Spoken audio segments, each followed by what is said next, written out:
एक construction job को complete करने में यदि डिले होता है तो कॉन्ट्रैक्टर को पेनल्टी पे करनी पड़ती है। अगर डिले करने में उसे एक दिन की देरी होती है तो उसे ₹200 पेनल्टी के रूप में देने पड़ते हैं। लेकिन अगर उसे 2 दिन की देरी हो जाती है तो उसे 250 ₹50 बढ़ जाएंगे। अगले दिन पिछले दिन का भी 200 देना पड़ेगा और अगले दिन के भी ₹250 और देने पड़ेंगे, यानी ₹450 पेनल्टी हो गई 2 दिन की।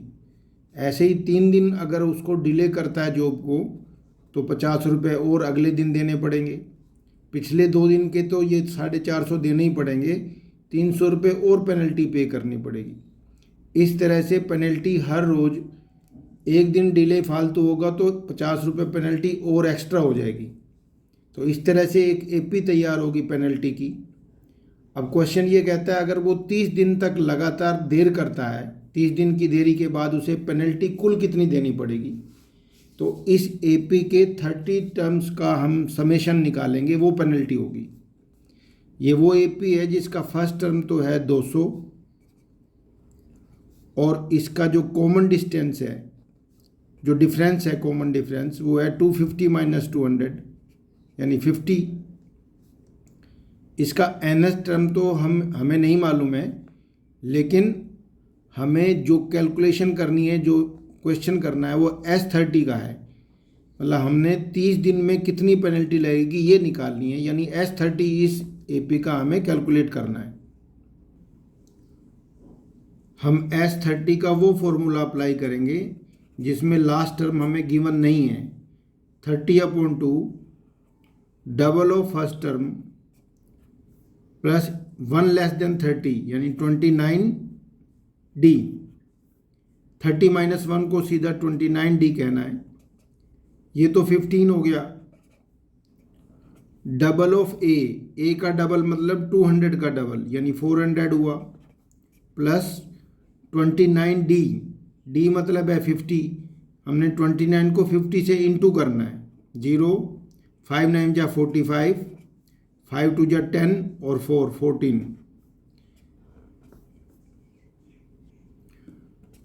15 मल्टीपल बाई ये 1850 हो गया।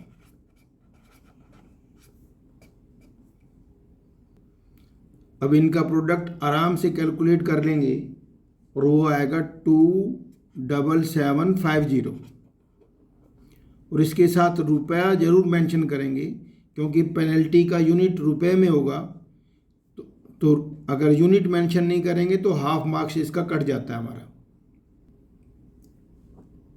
7 कैश प्राइस हमने 7 स्टूडेंट्स में बांटना है, लेकिन हमारे पास टोटल अमाउंट 700 है। और वो कहता है कि अगर हर एक प्राइस ₹20 कम हो देन इट्स प्रीसीडिंग प्राइस। अब फर्स्ट प्राइस क्या है ये तो मालूम नहीं है, लेकिन जो भी फर्स्ट प्राइस के बाद सेकंड प्राइस होगा वो फर्स्ट प्राइस से ₹20 कम होगा, और जो थर्ड प्राइस होगा वो सेकंड प्राइस से भी ₹20 कम होगा। इस तरह से जो एपी तैयार होगी, पहले प्राइस को हम मान लेते हैं X रुपीज़ है, तो दूसरा X में से 20 लेस हो जाएगा, और तीसरा X माइनस 20 में से भी 20 लेस हो जाएगा, तो X माइनस 40 हो गया। इस तरह से ये प्राइजेस की एक एपी तैयार हो जाएगी। प्राइजेस की इस एपी में जो फर्स्ट टर्म है वो तो X ही है, और जो इसका कॉमन डिफरेंस है वो X माइनस 20 माइनस X है। X माइनस 20 में से सेकंड टर्म में से फर्स्ट को माइनस करेंगे तो X से तो X कैंसिल हो गया, -20 आ गया। क्योंकि प्राइस लेस होता चला जा रहा है इसलिए डी नेगेटिव आया है। अब हमें ये मालूम है कि जो 7 प्राइजेस का समेशन है S7 वो तो 700 ही रहेगा, क्योंकि हमारे पास टोटल अमाउंट 700 ही है बांटने के लिए। और S7 का फॉर्मूला हमें मालूम है 7/2 double of first term plus 7 minus 1 यानी 6D इज इक्वल टू 700। अब यहाँ से हमें A की वैल्यू और D की वैल्यूज़ को पुट करना है। अब इसे और इजी करने के लिए यहाँ से 2 कॉमन आके इस 2 को कैंसिल करेगा। जब ये 2 इसमें से कैंसिल होगा बाहर आके कॉमन आके, तो यहाँ पर A बचेगा और यहाँ पर बचेगा 3D। ये 2 तो इन दोनों से 2 जो कॉमन आया उससे कैंसिल हो गया, और ये 7 जो है ना वो 700 के अपॉन पहुँचेगा। 700 इज डिवाइडेड बाई दिस 7, तो ये 100 बचेगा। ये काम हमें आना चाहिए, यानी इक्वेशन को छोटा करना हमें आना चाहिए। अब A की वैल्यू हम पुट करेंगे x, 3 के साथ D की वैल्यू पुट करनी है हमने -20। ये रही D की वैल्यू इज इक्वल टू 100 है। अब यहाँ से हम x का आंसर कैलकुलेट करके बता सकते हैं कि x की वैल्यू 100 प्लस 60 होगी। ये -60 है इधर, उधर जाके प्लस 60 होगा, तो 160 जो है x की वैल्यू आ गई। जब x की वैल्यू आ गई तो हमें तो मालूम है पहला प्राइस 160 का ही है, तो हम रिक्वायर्ड 7 प्राइजेस को कैलकुलेट करके बताएंगे। तो पहला तो x था, x मतलब ₹160। अब प्राइजेस की भी जो यूनिट है वो रुपीज़ में होगी, इसलिए रुपीज़ को मेंशन करना ज़रूरी है। अगला प्राइस इससे 20 कम है, x माइनस 20 मतलब 160 माइनस 20 140। फिर अगला प्राइस उससे भी 20 रुपये कम है तो 120। इस तरह से सातों प्राइस हम निकाल के दिखा देंगे। अब इन सभी निकाले गए प्राइजेस का जो टोटल है वो हमें 700 मिलना चाहिए। तो हम टोटल करके देख लेंगे कि ये 700 है या नहीं। 700 है तो हम करेक्ट हैं। फिर एक स्कूल के बच्चे डिसाइड करते हैं कि एयर पोल्यूशन को रिड्यूस करने के लिए वो ट्रीज प्लांट करेंगे, और बच्चे डिसाइड करते हैं कि जिस क्लास का बच्चा है उस क्लास का एक सेक्शन एक पेड़ लगाएगा। यानी फर्स्ट क्लास में यदि बच्चे पढ़ते हैं तो फर्स्ट क्लास में जो सेक्शंस हैं, एक सेक्शन पूरा मिलके एक पेड़ लगाएगा, और सेकंड क्लास का एक सेक्शन मिलके 2 पेड़ लगाएगा, थर्ड क्लास का एक सेक्शन 3 पेड़ लगाएगा। इस तरह से कहता है कि हर क्लास में 3-3 सेक्शन हैं। तो इस तरह से फर्स्ट क्लास के जो बच्चे हैं वो तीनों सेक्शन मिलके 3 पेड़ लगाएंगे। ये फर्स्ट क्लास के द्वारा लगाए गए पेड़ हैं। और अगले जो सेकंड क्लास है वो हर एक सेक्शन 2 ट्रीज प्लांट करेगा, तो कुल मिला के 6 ट्रीज प्लांट करेगा। इस तरह से जो थर्ड क्लास के बच्चे हैं तीनों सेक्शन 3-3 पेड़ लगाएंगे, तो कुल मिला के 9 ट्रीज हो गए। इस तरह से हम देख सकते हैं जो 12th क्लास के 3 सेक्शन होंगे तीनों मिलके 36 पेड़ लगाएंगे। हर एक सेक्शन 12 पेड़ लगाएगा, 12 तीनों सेक्शन 36 पेड़ लगाएंगे। तो इस एपी के आखिरी टर्म को हम इजीली कैलकुलेट कर सकते हैं, इसलिए हम ज़रूर करेंगे, क्योंकि हमने ये पता लगाना है कि how many trees will be planted by the students. तो टोटल यानी हमें S12 का आंसर निकालना है। ये 12 क्लास हैं, तो 12 क्लास के बच्चों ने जो टोटल पेड़ लगाए हैं वो काउंट करने हैं। इस एपी का हमें मालूम है फर्स्ट टर्म तो 3 है, और इस का कॉमन डिफरेंस जो है 6 माइनस 3 यानी 3 ही है। लेकिन इसका जो 12th टर्म है, आखिरी टर्म जो है 12th क्लास का, वो 36 ट्रीज हैं। तो A12 का आंसर है 36। और हमें पूरे स्कूल ने कितने ट्रीज प्लांट किए हैं यानी S12 का आंसर चाहिए। 12/2 डबल ऑफ फर्स्ट टर्म लगाने की बजाय हम फर्स्ट प्लस लास्ट लगाएंगे। फर्स्ट प्लस लास्ट अगर हमें गिवन है तो double of A plus 11D लगाने से भी यही रिजल्ट मिलेगा। इसमें कैलकुलेशन इजी हो जाती है फर्स्ट प्लस लास्ट लगाने से। ये तो 6 आ गया, और A की वैल्यू है हमारे पास 3 और A12 हमारे पास है 36। तो कुल मिला के हमें 6 मल्टीपल करना है 6/39। हमें 6 का प्रोडक्ट 39 से कैलकुलेट करना है। 6 9 जा 54 और 6 दे 18 और 18 और 5 23। यहाँ ए को सेंटर मानकर और 0.5 रेडियस लेके एक सेमी सर्कल ड्रॉ किया गया है। तो इस सेमी सर्कल की लेंथ को L1 कहता है। तो ये जो सेमी सर्कल की लेंथ है वो पाई आर होगी, क्योंकि फुल सर्कल की जो लेंथ होती है वो होती है 2 पाई आर, सरकमफ्रेंस ऑफ सर्कल।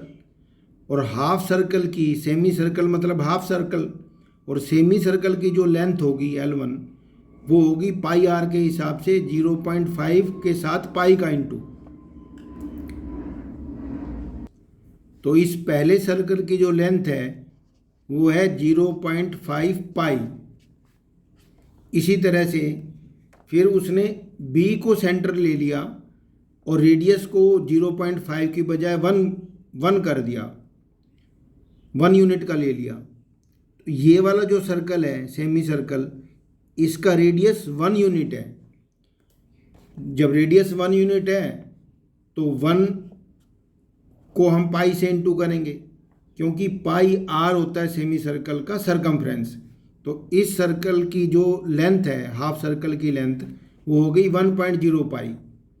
इसी तरह से फिर उसने वापस ए को सेंटर मान के रेडियस को फिर 0.5 फिर बढ़ा दिया, 0.5 बढ़ाता जा रहा है हर बार। तो इस बार इस सर्कल का रेडियस है 1.5 और इसका फिर जो लेंथ हो गई L3, ये जो L3 है वो हो गई 1.5 पाई।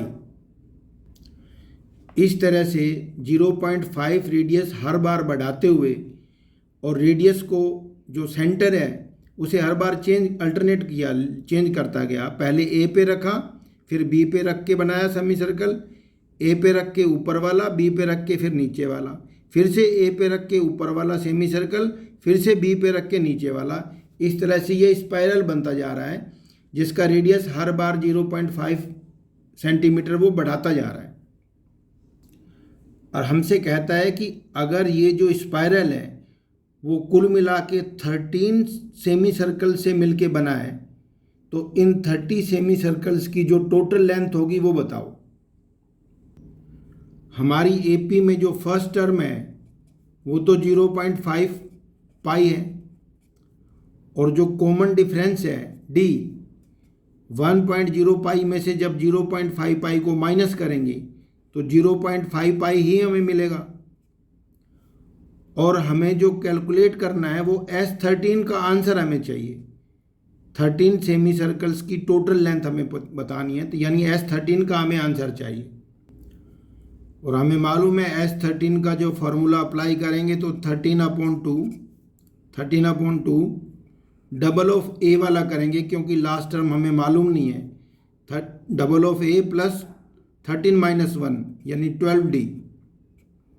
अब इसे कैलकुलेट करने से पहले हम ये जरूर कर लेंगे कि इन दोनों का जो 2 कॉमन आ रहा है उसे बाहर लाके इस 2 से कैंसिल कर देंगे।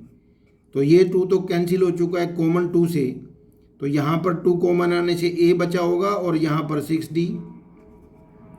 अब हम यहाँ वैल्यू पुट करेंगे 13 और ए की वैल्यू हमारे पास है 0.5 पाई है, प्लस 6 के साथ डी की वैल्यू, और डी की वैल्यू भी 0.5 पाई है।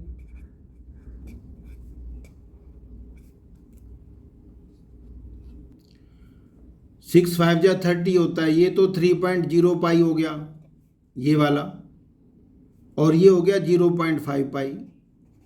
तो कुल मिला के हमें 3.5 पाई मिलेंगे। इनका टोटल चाहिए तो हमें मिलेंगे 3.5 पाई। 13 मल्टीप्लाई बाई 3.5, और पाई जो है, अब पाई की वैल्यू पुट करेंगे 22/7। पाई की वैल्यू इस क्वेश्चन में भी गिवन है, और वैसे भी हमें याद होनी चाहिए कि पाई की वैल्यू 22/7 या 3.14 यूज़ की जाती है। इस क्वेश्चन में हम 22/7 पुट करेंगे, और वैसे भी गिवन है क्योंकि 7 से ये 35 कैंसिल हो जाएगा। तो इसे कैंसिल करेंगे तो 0.5 मिलेगा, पॉइंट भी है बीच में। अब 22 का 5 जा करेंगे तो 5 2 जा 10 और 5 2 जा 10 और 1 11, 11.0 आएगा, पॉइंट भी है। तो कुल मिला के 11 मिला। तो हमें 13 और 11 को ही मल्टीप्लाई करना है। 13 मल्टीप्लाई बाई 11, 22 और 0.5 का कैलकुलेशन हमें 11 ही मिलेगा। तो 13 1 जा 13, 13 1 जा 13 और 1 14, 143। और क्योंकि इसमें मेंशन होगा यूनिट, सभी रेडियस को सेंटीमीटर में बताया गया है, इसलिए हम यूनिट जरूर मेंशन करेंगे। ये 143 सेंटीमीटर आ जाएगा 13 स्पाइरल से बने हुए सेमी सर्कल्स की कुल लेंथ।